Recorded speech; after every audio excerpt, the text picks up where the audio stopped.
Hello दोस्तों, welcome to my channel Umrao classes. दोस्तों, पिछली क्लास में मैंने संज्ञा के विकार के विषय में बात की थी। तो संज्ञा के विकार के विषय में मैंने बताया था कि संज्ञा के कितने विकार होते हैं। तो मैंने 3 विकार बताए थे। इन संज्ञा के विकारों में अगर मैं बात करूं, संज्ञा के विकार में मैं लिंग और वचन की बात कर चुका था, और आपका जो तीसरा विकार बचा था कारक, तो मैं आज उसी कारक के विषय में बात करने वाला हूं। दोस्तों, अगर आपने अभी तक हमारे चैनल को सब्सक्राइब नहीं किया है तो सब्सक्राइब कर दीजिएगा और वीडियो को आगे देखिएगा। चलिए शुरू करते हैं। तो सबसे पहले दोस्तों बात करते हैं कारक। तो कारक को हम परसर्ग भी बोलते हैं। क्या बोलते हैं कारक को? कारक को हम बोलते हैं परसर्ग। ठीक है। तो कारक किसे कहते हैं?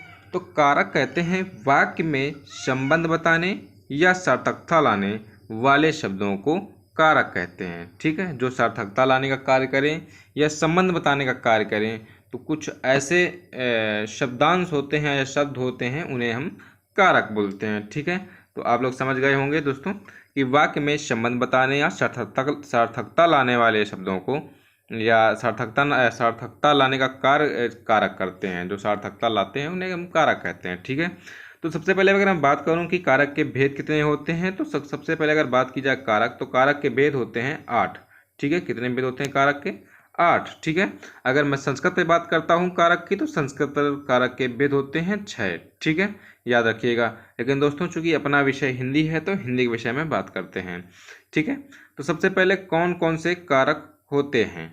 ठीक। तो कारकों के नाम मैं क्रमशः पढ़ देता हूँ। ठीक है। तो सबसे पहले होता है आपका कर्ता कारक, फिर होता है आपका कर्म कारक, फिर होता है आपका करण, संप्रदान, अपादान, संबंध और अधिकरण। ठीक है। चलिए, इसी प्रकार से आपका एक होता है अष्टमी में संबोधन। ठीक है।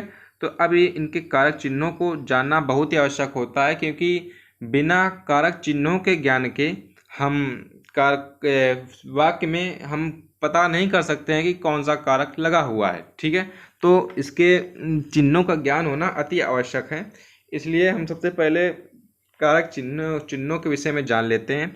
तो सबसे पहले मैं बात करता हूं कर्ता कारक। कौन सा कारक? कर्ता। तो कर्ता कारक का जो चिन्ह होता है आप लोग देख रहे होंगे, जैसा कि तो कर्ता कारक का चिन्ह होता है ने। ठीक है। कर्ता कारक का चिन्ह होता है ने। ठीक है। इसमें जो आपकी विभक्ति होती है प्रथमा विभक्ति। ठीक है। इसी प्रकार द्वितीया में कर्म, कर्म का चिन्ह होता है को। ठीक है। फिर इसके बाद आता है तृतीया। तृतीया होता है करण, करण का चिन्ह होता है से और के द्वारा। तो ये जिसका जो प्रयोग होता है से और के का द्वारा, उसका प्रयोग संबंध के अर्थ में होता है या संबंध दर्शाने के अर्थ में होता है। ठीक है। किस वस्तु का किससे संबंध है। ठीक है। फिर इसके बाद चतुर्थी संप्रदान। संप्रदान क्या चिन्ह होता है? को और के लिए। तो इसका जो को और के लिए का प्रयोग होता है वो लेने या देने के अर्थ में होता है। ठीक है। जब हम दोस्तों किसी सेंटेंस में या मैं कह दूं वाक्य में, जब हम इसमें कारक को हमने छांटना होता है या कारक की पहचान करनी होती है, तो हमें देखना होता है कि को या के लिए का प्रयोग किसके लिए हुआ है। चूंकि को का चिन्ह तो आपको द्वितीय में भी हो जाता है। ठीक है ना। तो इसलिए हमें ये पहचान करनी होगी कि किस अर्थ पे इसका प्रयोग किया गया है। तो अगर को या के लिए का अर्थ लेने व देने के अर्थ में प्रयोग किया गया है, तो वहां पर आपकी विभक्ति होगी चतुर्थी। ठीक है। फिर इसके बाद नेक्स्ट आ जाता है आपका पंचमी। तो पंचमी का होता है अपादान। क्या होता है? अपादान। ठीक है। तो जो अपादान का चिन्ह होता है से। क्या होता है चिन्ह? से। ठीक है। तो इससे हमें अलगाव का ज़्यादातर हमें अलगाव का भाव प्रकट होता है। ठीक है। इसके अलावा जो भाव प्रकट होते हैं, तुलना का भी भाव प्रकट होता है, उपमा का भी प्रकट होता है, और कोई वस्तु आपसे दूर है इसका भी भाव प्रकट होता है। लेकिन बेसिकली आपका सबसे इम्पोर्टेंट जो है आपका अलगाव, सबसे इम्पोर्टेंट जो है आपका अलगाव का भाव, अलगाव का जो आपका भाव प्रकट होता है। ठीक है। इसके बाद अगर मैं बात करूं आपसे, इसके बाद अगला आपका आ जाता है षष्ठी। ठीक है। षष्ठी में क्या होता है? षष्ठी आपका होता है संबंध। किसका होता है? षष्ठी का संबंध। ठीक है। तो संबंध में जो संबंध कारक होता है, इसका चिन्ह होता है का, की, के, रा, री, रे, ना, नी, ने। ठीक। तो ये आपके कारक चिन्ह होते हैं। ठीक। षष्ठी के। फिर इसके बाद आप जाते हैं सप्तमी। सप्तमी का कारक चिन्ह होता है, कारक होता है अपना अधिकरण। ठीक है। इसका जो चिन्ह होता है में और पर। ठीक है। तो इसका प्रयोग होता है अगला या पिछला के अर्थ पे होता है। इसी प्रकार आपका आ जाता है अष्टमी। ठीक है, तो अष्टमी आपका संबोधन होता है। तो संबोधन में किसी को संबोधित किया जाए तो ऐसे आपके चिन्ह होते हैं हे, अरे और भो। ठीक है, सॉरी, भो। ठीक है, तो ये आपके जो चिन्ह होते हैं आपके क्या होते हैं, ये आपके होते हैं अष्टमी के। ठीक है, हे, अरे और भो। ठीक है, अब हम बात करते हैं कि कर्ता व क्रिया निकालने की विधि कैसे कैसे हम ज्ञात करें, कौन सा कर्ता है कौन सा आपका कर्म है। तो इसके लिए कुछ मैं आपके लिए ट्रिक दे रहा हूँ। ठीक है, जैसे मैं आपसे बात करूँ कि सेंटेंस में कर्ता कौन है या क्रिया कौन है, तो अगर आपको आपके कर्ता निकालना है तो आप क्रिया से प्रश्न करेंगे, कैसे, कौन या किसने लगा करके। ठीक है, अगर आप कौन या किसने लगा करके उसमें प्रश्न करेंगे तो आपका कर्ता ज्ञात होगा। अगर क्रिया में आपको क्या, किसको और किससे अगर लगा के क्वेश्चन करेंगे तो आपका कर्म ज्ञात होगा। ठीक है, जैसे मैं आपसे कह दूं कि राम विद्यालय जाता है। ठीक है, मैंने कहा आपसे राम विद्यालय जाता है, तो आप क्वेश्चन करें कौन विद्यालय जाता है, तो आप कहेंगे राम जाता है। तो इससे आपका क्या प्रकट हो गया, कर्ता। ठीक, तो राम आपका हो गया कर्ता। ठीक, मैं कह दूं कि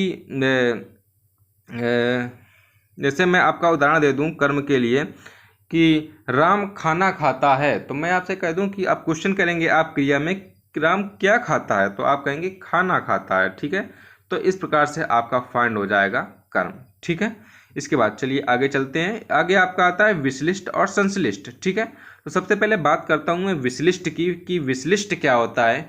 ठीक है, तो विश्लिष्ट वह होता है जो संज्ञा के साथ विभक्ति, ये जो आपका संज्ञा के साथ विभक्ति या कारक चिन्ह का आना विश्लिष्ट कहलाता है। तो आपका संज्ञा के साथ विभक्ति आए कोई या कारक चिन्ह आए तो इसे हम विश्लिष्ट बोलते हैं। क्या बोलते हैं, कारक चिन्ह आ जाए तो इसे हम क्या बोलते हैं, विश्लिष्ट बोलते हैं। जैसे आपका एग्जाम्पल है कृष्ण ने खाना खाया। ठीक है, तो कृष्ण ने खाना खाया, तो कृष्ण क्या हो गया, आपका संज्ञा हो गया। ठीक, ने आपका कारक चिन्ह हो गया। तो ये जो आपका हो गया कि संज्ञा प्लस कारक, तो आपका ये कौन सा वाक्य हो गया, विश्लिष्ट वाक्य हो गया। तो कृष्ण ने खाना खाया आपका कौन सा वाक्य हो गया, विश्लिष्ट, क्योंकि इसमें आपका संज्ञा के साथ में कारक चिन्ह आ रहा है। तो ऐसे वाक्यों को हम विश्लिष्ट वाक्य कहते हैं। ठीक है, इसके बाद मैं बात करता हूँ संश्लिष्ट वाक्य क्या होते हैं। ठीक है, तो आप लोग देखिए कि संश्लिष्ट वाक्य क्या होते हैं। तो जब संज्ञा के साथ कारक चिन्ह आए तो हम उसे विश्लिष्ट बोलते हैं। इसी प्रकार जब सर्वनाम के साथ कोई कारक चिन्ह आए तो उसे हम क्या बोलते हैं, उसे हम बोलते हैं संश्लिष्ट वाक्य बोलते हैं। ठीक है, जैसे कहेगा आपने खाना खाया, तो आपने क्या हो जाएगा, सर्वनाम हो जाएगा, और जो आपका है आप और ने आपका चिन्ह हो गया कारक। ठीक है, तो आपने, ठीक है, तो ये सर्वनाम प्लस कारक। ठीक, तो ये आपका क्या हो गया, संश्लिष्ट वाक्य। ठीक है, जैसे कह दिया जाए आपसे कि राम नहीं, सॉरी, मैं कह दूं आपसे कि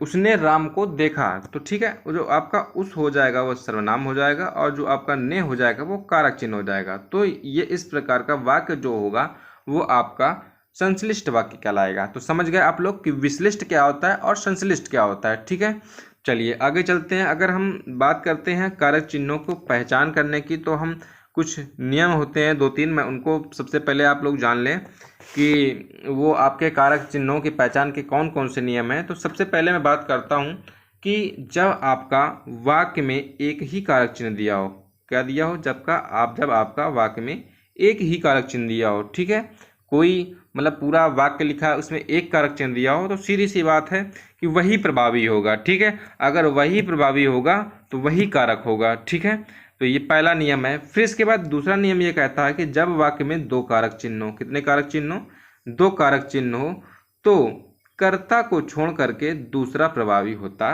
है। ठीक है, जैसे मैं बात करता हूँ राम ने रावण को मारा। ठीक, तो मैंने क्या कहा आपसे कि जब वाक्य में दो कारक चिन्ह दिए हों तो आपका एक कारक चिन्ह हो गया ने, ठीक है, एक आपका कारक चिन्ह हो गया को।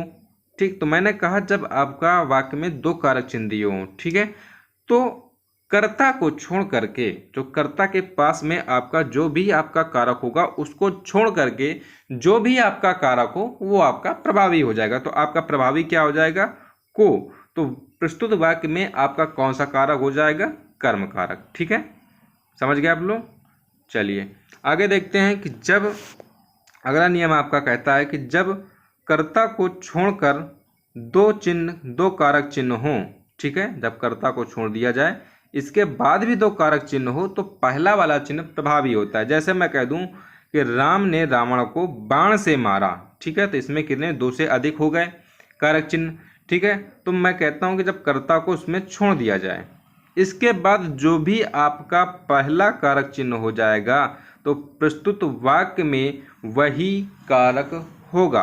जैसे मैंने आपसे कहा कि राम ने रावण को मारा, तो मैं राम ने, तो पहला तो मैं छोड़ दूंगा, इसके बाद जो भी आपका कारक चिन्ह हो जाएगा वही आपका क्या हो जाएगा, कारक हो जाएगा। तो बाकी सारे क्या हो जाएंगे, अप्रभावी हो जाएंगे।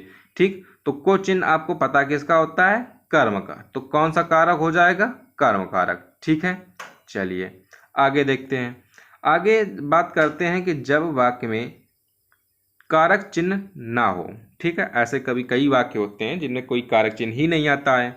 ठीक है, तो इस दशा में यदि कर्म होता है, ठीक है, इस दशा में यदि कर्म होता है तो कर्म कारक प्रस्तुत वाक्य में आपका कर्म कारक होगा, और अगर कर्म नहीं होता है उस स्थिति पे आपका कर्ता कारक होगा। ठीक है, समझ गए आप लोग। पता है कि जब वाक्य में कारक चिन्ह ना हो तो ऐसी स्थिति में यदि उसमें कर्म दिया हो तो कर्म कारक, अगर कर्म नहीं दिया हो तो प्रस्तुत वाक्य में कर्ता कारक होगा। जैसे मैंने कहा राम पुस्तक पढ़ता है, या है कह दूं या हो कह दूं, ठीक है, तो इसमें आप क्या नाम से आपका क्या है कि आपका कर्म दिया हुआ है। ठीक है, क्या पढ़ता है, पुस्तक पढ़ता है। ठीक है, तो ऐसी दशा पे आपका प्रस्तुत वाक्य में कौन सा कारक हो जाएगा, कर्म कारक हो जाएगा। चूंकि कारक चिन्ह सारे अप्रस्तुत हैं और कर्म दिया हुआ है तो आपका कारक हो जाएगा कर्म कारक। जैसे मैं कह दूं राम पढ़ता है,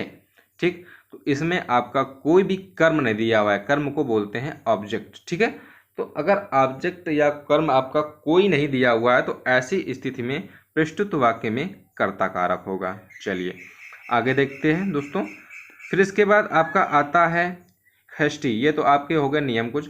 अगर खष्टी में बात करता हूँ, कुछ देख लेते हैं। जो आपका का, की, के और रा, री, दे, ना, नी, ने मैंने बताए, तो जो आपका का, की, के है ये सर्वनाम के साथ प्रयोग हो भी सकते हैं और सर्वनाम के साथ प्रयोग भी नहीं भी हो सकते हैं। लेकिन जो आपका रा, री, रे और ना, नी, ने लिखा हुआ है, ठीक है, तो ये आपके सदैव सर्वनाम के साथ ही प्रयोग होंगे, अन्यथा वाक्य आपका गलत होगा। ठीक है, चलिए इसके बाद सप्तमी के लिए बात करें तो सप्तमी के चिन्ह होते हैं आपका में और पर। तो जो में का प्रयोग होता है वो अंदर के लिए प्रयोग होता है और जो पर का प्रयोग होता है वस्तु के बाहर के लिए प्रयोग करते हैं। ठीक है, चलिए अब हम आ जाते हैं कुछ उदाहरण के लिए। जैसे मैं सबसे पहले कर्ता कारक की बात करूं तो कर्ता कारक के कुछ सेंटेंस पढ़ लेते हैं। जैसे राम ने गीत गाया, तो सबसे पहले इसमें देखो कौन सा चिन्ह आ गया, आपका ने। ठीक है, आ गया ना आपका ने चिन्ह। ठीक है, फिर इसके बाद मैं कह दूं सीता गाती है, तो मैंने क्या कहा था कि जब किसी भी वाक्य में आपका कोई भी चिन्ह ना दिया हो और उसमें कर्म भी ना दिया हो तो उसमें क्या होता है, कर्ता कारक होता है। ठीक है, कह दिया जाए कृष्ण ने खाना खाया तो इसमें तो चिन्ह नहीं आ गया। फिर कृष्ण खाता है, ठीक है, तो इसमें भी कर्ता कारक हो जाएगा। चलिए अब कर्म कारक की ओर बढ़ते हैं कि कर्म कारक को कैसे छांटेंगे। ठीक है, तो जैसे कहा जाए कि सीता गीत गाती है, तो इसमें जो हो आपका जो चिन्ह है को अप्रस्तुत होता है। वैसे भी मैंने कहा कि अगर उसमें आपका कर्म दिया हुआ है, अगर कोई आपके कारक चिन्ह नहीं दिए हुए हैं, अगर उसमें कर्म दिया हुआ है तो प्रस्तुत जो वाक्य होगा वो कौन सा कारक होगा, कर्म कारक ही होगा। ठीक है, फिर इसके बाद जैसे कृष्ण खाना खाता है, ठीक, तो कृष्ण क्या खाता है, खाना खाता है। ठीक है, तो इस प्रस्तुत वाक्य में आपका कोई भी कारक चिन्ह नहीं दिया हुआ है, ऐसी स्थिति पे आपका इसमें कर्म दिया हुआ है तो कौन सा कारक हो जाएगा, आपका कर्म कारक। ठीक है, जैसे कहा जाए राम ने रावण को मारा, तो मैंने कहा कि जब आपका वाक्य में दो कारक चिन्ह होते हैं, ठीक है, तो पहला अप्रभावी हो जाता है और दूसरा प्रभावी होता है। तो दूसरा चिन्ह आपका है को, तो को आपका चिन्ह होता है कर्म का, तो कौन सा कारक हो जाएगा, कर्म कारक। इसके बाद दिया है कि मोहन ने श्याम को मारा, फिर बिल्कुल सेम बात हो गई कि मैंने जब दो कारक चिन्ह दिया हो तो पहला हो जाएगा अप्रभावी, दूसरा हो जाएगा प्रभावी। तो ऐसी स्थिति में जो आपका दूसरा प्रभावी है उसका चिन्ह है को, तो आपका कर्म कारक हो जाएगा। ठीक है, चलिए इसके बाद हम आगे बढ़ते हैं कुछ एग्जाम्पल्स की ओर।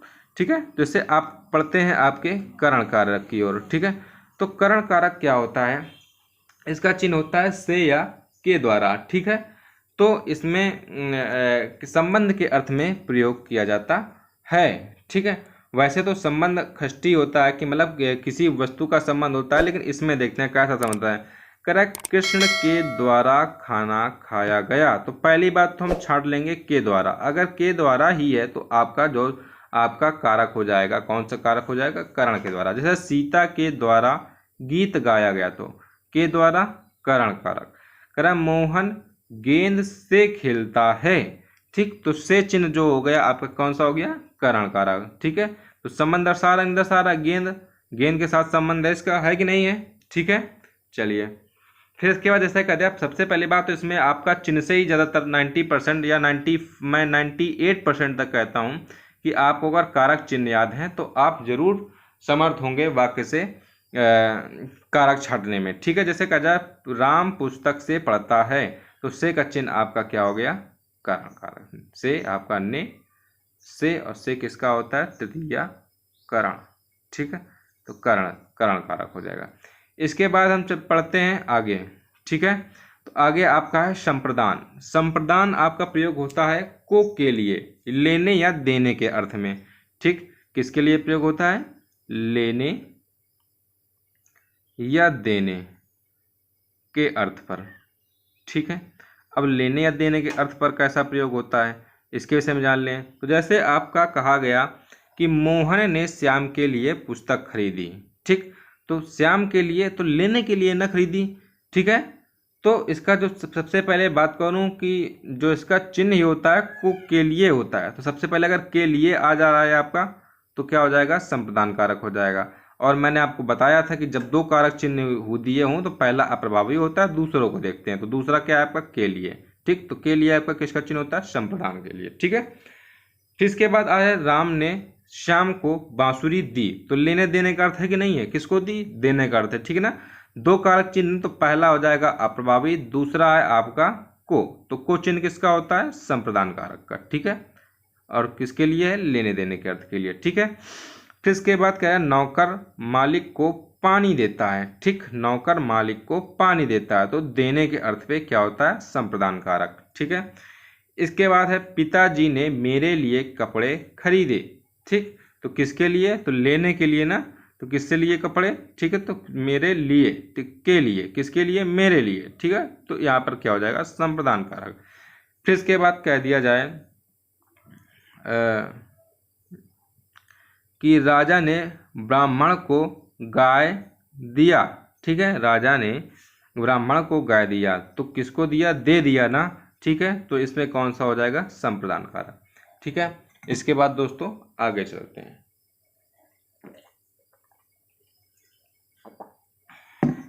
आगे बात करते हैं हम अपादान कारक की। ठीक है, अपादान में क्या होता है कि आपका अलगाव होता है। क्या क्या होता है, आपका अलगाव होगा।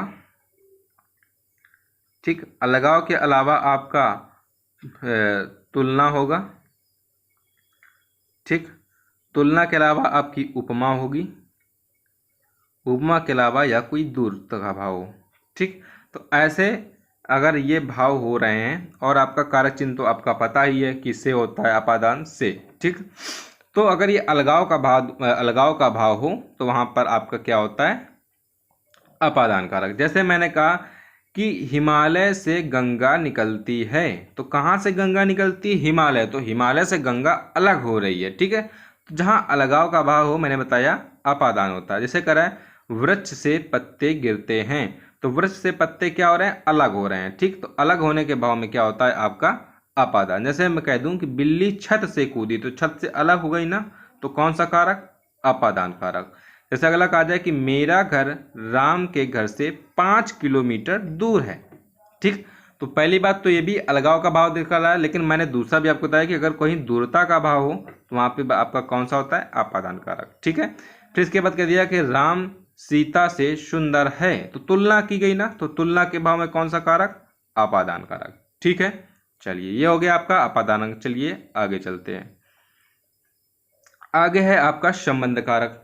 तो संबंध में क्या होता है? संबंध होता है, इसके चिन्ह होता है का, की, के, रा, री, रे और नानी ने। ठीक, तो जहां ये कारक चिन्ह आए और में संबंध दर्शाया जाए तो आपका कौन सा हो जाएगा? संबंध कारक। ठीक है, तो सबसे पहले आपका उदाहरण लिखा हुआ है कि मोहन, यह मोहन की पुस्तक है। तो मोहन का पुस्तक के साथ संबंध है।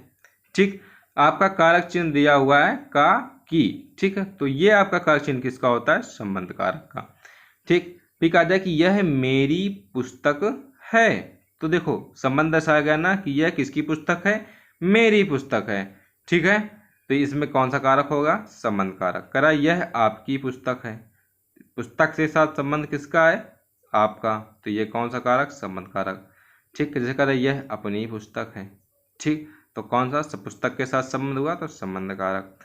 अगला कहेगा कि यह राम का घर है। तो राम के साथ उसके घर का संबंध है, कारक चिन्ह आपका आया का, तो क्या हो जाएगा? संबंध कारक। ठीक है, इसके बाद आगे चलते हैं। आगे आता है अधिकरण। अधिकरण कारक देख लेते हैं क्या है। तो अधिकरण का चिन्ह होता है में और पर। क्या होता है आपका कारक चिन्ह? में और पर।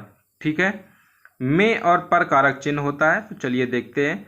जैसे कह दिया जाए इसका भाव कहाँ होता है? अगला या पिछला, ऐसा कुछ भाव होता है अगला पिछला का। ठीक है, तो जैसे कह दिया जाए कि चिड़िया डाल पर बैठी है। तो कहाँ पर बैठी है? डाल पर बैठी है। ठीक है, तो जहाँ पर में पै पर की बात हो वहाँ पर आपका होता है अधिकरण। ठीक है, चिड़िया आकाश में उड़ रही है। तो उड़ कहाँ रही है? आकाश में। ठीक, तो कौन सा कारक? अधिकरण कारक। अरे भाई साहब चारपाई पर बैठे हैं।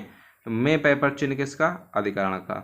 ठीक, कर पुस्तक मेज पर रखी है। तो कहाँ पर रखी है? मेज पर। तो में पै पर अधिकरण कारण। ठीक, और मैंने बताया आपका इसमें होता है अगला या पिछला का भाव। ठीक है, अगला या पिछला का भाव होता है। ठीक, तो कह रहा है वह अगले साल आएगा। तो इस पे भी कौन सा कारक होएगा? अधिकरण कारक। चलिए, तो दोस्तों आज की आप क्लास आपकी यहीं से समाप्त होती है। तो आपके जो कारक चिन्ह हो गया पूर्णतः समाप्त हो गया। तो इस प्रकार से संज्ञा में आपके विकार को दर्शाए जाते हैं। ठीक है, कि ये आपके संज्ञा में विकार हो गया। तो लिंग, वचन और कारक के आधार पर हमने संज्ञा के विकारों को पढ़ा। ठीक है, तो दोस्तों जो आपका नेक्स्ट टॉपिक होगा मैं सर्वनाम के विषय में बनाऊंगा। ठीक है, तो दोस्तों आपको जो कुछ भी आपका डाउट हो आप कमेंट सेक्शन पे ज़रूर पूछें, आपको ज़रूर उसका प्रत्युत्तर मिलेगा। ठीक है, तो अगर दोस्तों आपको अगर वीडियो अच्छा लगा हो तो आप वीडियो को लाइक कर दें। अगर आप दोस्तों चैनल पे नए हों तो ज़रूर सब्सक्राइब कर दें और वीडियो को ज़्यादा से ज़्यादा शेयर करें, जिससे ज़्यादा से ज़्यादा लोगों को इसका लाभ मिल सके। चूँकि ये सारी वीडियो आपके एग्ज़ाम की दृष्टि से बहुत महत्वपूर्ण है। वो आपका चाहे अभी कोई भी एग्ज़ाम हो, या यूपी टेट सीटेट हो, या टीजीटी पीजीटी हो, या कोई भी वनडे एग्ज़ाम हो, यूपीएसआई वगैरह हो जाते हैं। ठीक है, तो ये आपके किसी भी एग्ज़ाम के लिए बहुत ही आपका महत्वपूर्ण टॉपिक पढ़ाया जा रहा है। ठीक है, तो चलिए दोस्तों आज के लिए इतना ही। धन्यवाद।